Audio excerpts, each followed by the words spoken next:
Hello everyone, I'm Karim El-Dissoui. I'm a mechanical engineer from Egypt, and I'm excited to share with you an overview of my final project in the CS50 Introduction to Programming with Python course. My project involves developing of a numerical solver for the well-known problem of 2D lid-driven cavity using the projection method, roughly in 240 lines of Python code. Here we can see a fluid contained in a rectangular box with three fixed sides and the top is moving. The top boundary, as we can see here, is given some horizontal velocity which will then transfer the motion to the whole fluid, creating some sorts of vortices and circulation. And the pattern of this flow changed by the changing the value of velocity, as we can see in the figure above, which was generated by in the results of my code of my simulation, with dimension unity and velocity was taken to be unity. To solve the Navier-Stokes equation, we need first to create an n-by-n mesh where each node in this mesh contains three variables: the horizontal velocity, the vertical velocity, and pressure. Then we discretize the differential operators, which are here a special derivative of Nabla and Laplacian. Also the time derivative here for in U. Then we add the boundary condition and start the iteration.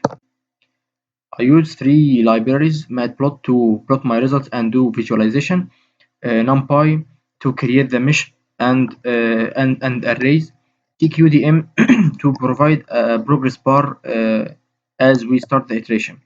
Also, I use six defined user-defined function which I defined by myself. One for discretizing differential operators in X, and another one in Y, and another one for discretizing the Laplacian operator, all using the central difference formula, which is as we can see here.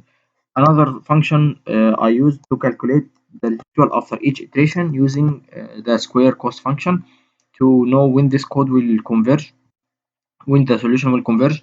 Also, another function I use to check the scheme stability as you input your variables. Also, the last function to calculate vorticity in the flow field using this equation. At the end, I wrote a test function to test all these user-defined function. Here we can see the script starting with defining some constant such as the number of points per x-axis and per y-axis, which will then use to create the mesh, the domain size, number of iteration, and kinematic viscosity, and all these constant which will be used in defining the momentum equation and other numerical schemes. Here the user-defined function, as we can see. Then the main function here which includes all the mathematical operations, solving momentum equation and Poisson's equation. Also the doing the iteration here, then plotting the result.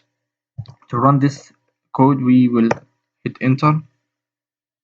Here we can see the progress bar, which why I use the TQDM library successfully. Here is the figure of my iteration. We can notice that the velocity iteration residual approaching zero or nearly zero, which is pretty well. And here the simulation captured two vortices in the flow field, and we can see here the pressure contours where the upper right hand corner have the highest pressure, which is the stagnation pressure, and this is reasonable as the velocity is coming from the right to left, as we can see in the figure here. Also, the result of this simulation are automatically saved to a .pdf file, which we can see here, containing all the results. I hope you enjoyed watching this video, and thanks to all the team of the CS50P, and especially Dr. David Millan for providing this course. Thanks.